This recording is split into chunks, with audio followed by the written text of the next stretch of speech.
गरीब साध साध सब नेक हैं, आप अपनी ठोरे, जो सतलोक ले जाएंगे वो साधु कोई और।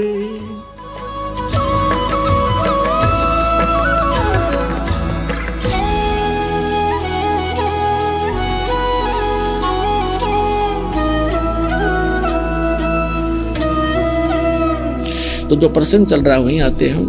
तो परमात्मा कहते हैं हमने तन दर सुखिया कोई ना देखा, जो देखा सो दुखिया हो। उदयस्त की बात करें मैंने सबका किया विवेका हो। कहते हैं घाटे बाधे लाभ हानि में सारे दुखिया।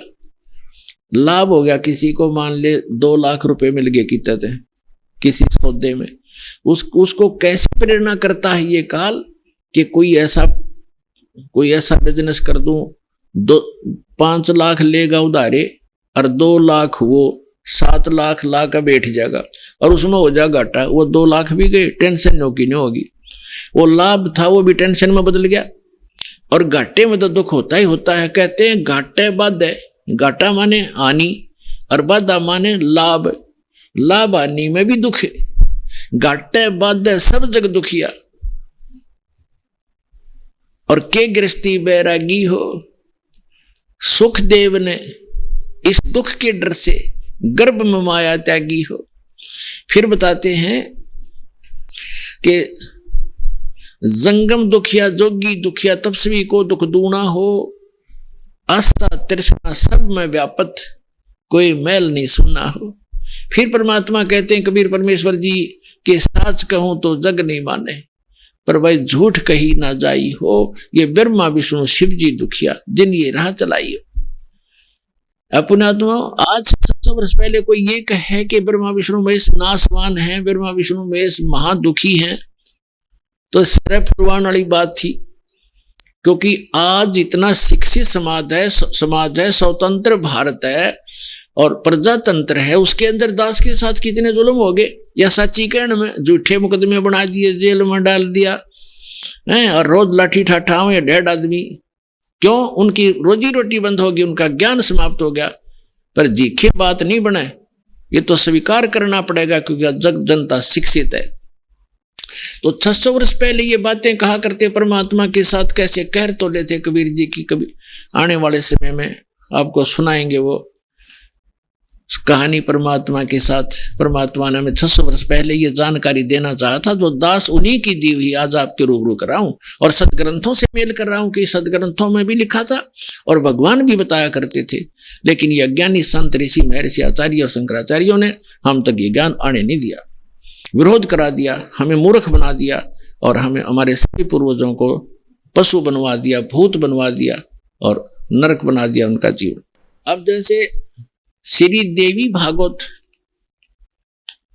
के सकंद प्रथम सकंद में सचित्र मोटा टाइप गीता प्रेस गोरखपुर से प्रकाशित के 28-29 पृष्ठ पे व्यास जी पूछ रहे हैं नारद जी से। नारद जी बता रहे हैं कि मेरे पिता ब्रह्मा जी ने देखा कि विष्णु जी हठ योग कर रहे थे, समाधि लगाए बैठे थे। ब्रह्मा जी ने पूछा विष्णु जी से कि आप तो सर्वेश्वर हो, आप तो सारी उत्पत्ति करता हो, सबके मालिक हो, आप किसकी भक्ति कर रहे हो? तो विष्णु जी कहते हैं कि मैं अधिक समय तक ज्यादातर मैं तप करता हूं, तप के बाद फिर मैं राक्षसों को मारने में लगा रहता हूं, उनके साथ युद्ध करता हूं। कुछ थोड़ा बहुत समय मिलता है तो लक्ष्मी जी के साथ सुखपूर्वक समय बिता पाता हूं। और फिर कहते हैं मैं देवी की पूजा करता हूं, देवी की, दुर्गा की, और मेरे स्पिरिचुअल नॉलेज में, मेरे अध्यात्म ज्ञान में जितना मुझे ज्ञान है, इस देवी से ऊपर कोई भगवान नहीं। तो इससे ये सारा कंसेप्ट क्लियर हो गया। ना नारद जी ने ज्ञान, ना व्यास जी को ज्ञान, ना ब्रह्मा जी को ज्ञान और ना विष्णु जी को ज्ञान। और विष्णु जी कितने सुखी, कहते पहले तप करता हूं, बैटरी चार्ज करता है, सिद्धियां प्राप्त करके फिर राक्षसों से लड़ता हूं, सिद्धियां भी समाप्त हो जाती हैं, फिर तप करना पड़ता है और थोड़ा बहुत समय मिलता है तो थोड़ी बहुत देर लक्ष्मी के पास बैठ उठ लेता हूं, नहीं तो फिर यही क्रिया में लगा रहता हूं। तो खाक सुख है। और श्री कृष्ण उर्फ श्री रामचंद्र जी यहाँ आए थे पृथ्वी पर, उनका एक पल भी सुखी नहीं। बचपन से ही विवाह होते ही वनवास हुआ, सीता का अपहरण हुआ रावण के साथ लट्ठम लट्ठा। आते ही सीता वापस ले आए, करोड़ों आदमी मरवा के। आते ही फिर घर से निकाल दी गर्भवती पत्नी, पति बच्चे कहीं, आप कहीं, वो जीव सुखी नहीं हो सकता चाहे कितनी बात बनावे। जिसका परिवार कहीं जंगल में पता नहीं वो मर रहा है या भूखा है या प्यासा है, और स्वयं से राजा के राष्ट्रपति बन जा। वो तो यहूदा के राजा थे, छोटे से टुकड़े के। उसके बाद श्री कृष्ण रूप में जन्मे। श्री कृष्ण का जीवन देख लो, कहां सुखी हुए। जेल में जन्म हुआ, मामा दुश्मन बन गया, कभी कहीं छुपाया उनको, कभी कहीं छुपाया। फिर कभी जरासंध मारने आ रहा है, कभी कोई आ रहा है, कोई शिशुपाल दुखी कर रहा है। पर यहां से छोड़कर मथुरा को वहां एक द्वारका बनानी पड़ी, बहुत दूर जाके नालायक लोगों से टाइम पास किया, और लास्ट में पूरा परिवार कुल नाश हो गया उनका, पूरा यादव कुल उनकी आंखों के सामने कट के मर गए लड़के। तो परमात्मा कहते हैं तुम बालक हो, इनकम्प्लीट स्पिरिचुअल नॉलेज, यानी little knowledge is the dangerous thing. तो आपको नीम हकीम गुरु मिले और ये लिटल नॉलेज प्राप्त था, आप इसी में संतुष्ट थे, क्योंकि विद्यार्थी तो टीचर के ज्ञान पर विश्वास ही करता है। आपके टीचर गलत थे। तो परमात्मा कबीर जी कहा करते कि साच कहूं तो जग नहीं माने। और विष्णु जी की शंकर भगवान की देख लो, आप कितने सुखी थे। पार्वती राजा दक्ष के हवन कुंड में जल कर मर गई, उसके अस्थि पिंजर को उठाकर भगवान शिव जी 10,000 वर्ष तक कंधे से लगाया, फिरता रहा, रोता रहा, बुरा हाल रहा। एक बार भस्मागिरी नाम का एक राक्षस दुष्ट भगवान शिव की भक्ति कर रहा था, उसी का दुश्मन बन गया और भस्म कड़ा मांग लिया उनसे, बस प्रतिज्ञाबद्ध वचनबद्ध करके प्रतिज्ञा करवा के, और फिर उन्हीं का दुश्मन बन गया। भगवान भाग रहे हैं, राक्षस पीछे पीछे भाग रहा है। तो परमात्मा कहते हैं आप जी इतने रंग गए इस अज्ञान के रंग में कि ये बात सुनकर भी प्रसन्न रही हो, आपने ये सुननी पड़ेगी। जय कल्याण चाहते हो, ये सुननी पड़ेगी। तो क्या बताते हैं भगवान के साच कहूं तो जग नहीं माने, और झूठ कही ना जाई हो, और ब्रह्मा विष्णु शिव जी दुखिया जिन ये राह चलाई हो। फिर बताते हैं कि सुरपति दुखिया भूपति दुखिया, रंग दुखी व प्रीति हो, कहे कबीर और सब दुखिया, एक संत सुखी मन जीती हो। कहते सुरपति, आप तो देखो निर्धन समझता है धनवान सुखी, धनी व्यक्ति सुखी होगा। अब धनी सोचता है कि ये राजा लोग सुखी होंगे, राजनेता सुखी होंगे। अब राजा लोग कहते हैं कि स्वर्ग में सुख होगा, यहां तो हम कति दुखी। स्वर्ग के देवता ये समझते हैं कि इंद्र सुखी है, हम तो इसके अधीन है, पराधीन, सुख सपने ही नहीं। अब इंद्र सपने में भी सुख नहीं इंद्र को। इंद्र की ऐसी दुर्गति आप पुराणों पढ़ कर देखो। एक दुर्वासा नाम के ऋषि थे, उसने इंद्र को एक माला भेंट कर दी। इंद्र हाथी पर बैठा जा रहा था, इंद्र ने वो माला हाथ में ऊपर से पकड़ दी हाथी पर ही, और हाथी के आगे एक प्लेटफार्म सा होता है, काफी चौड़ा स्थान हाथी का, वहां रख देते हैं।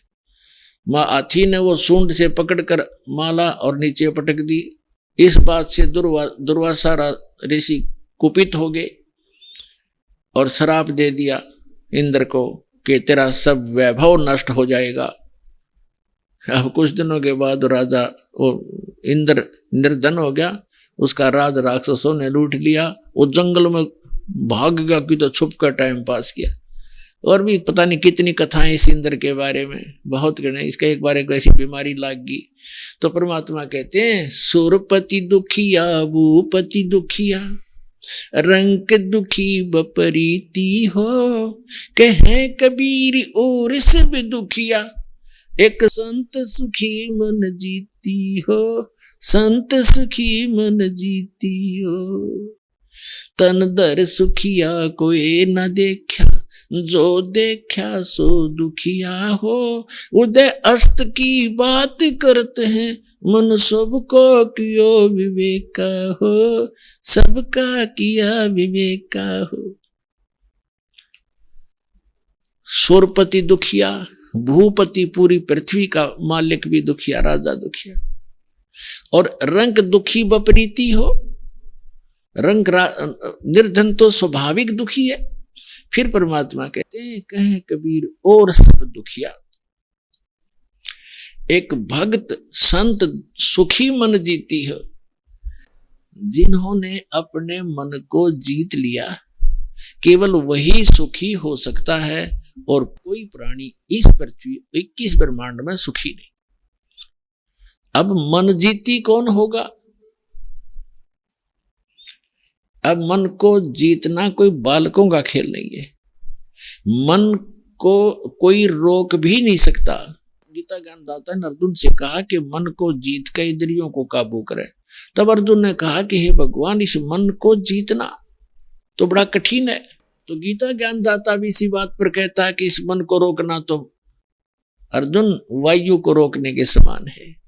तो यहां परमात्मा ने जो अध्यात्म, जो कंप्लीट स्पिरिचुअल नॉलेज है, संपूर्ण अध्यात्म ज्ञान है, जिसको तत्व ज्ञान कहा है, उस सूक्ष्म वेद में परमेश्वर ने बताया है कि इस मन को रोका नहीं जा सकता, इसकी दिशा बदली जाती है। और जिस स्पीड से ये बुराइयों में ग्रस्त है, जिस स्पीड से बुराई कर रहा है, धन जोड़न में कति समर्पित है, या शराब पीने में लगा हुआ है, या कोई और डाकू बन गया है, चोरी करने में पूरा जो है स्पीड खींच रहा है, तो इसकी दिशा बदल दी जाती है इस तत्व ज्ञान से। गीता के यथार्थ विश्लेषण की जानकारी के लिए पढ़ें पुस्तक गीता तेरा ज्ञानामृत।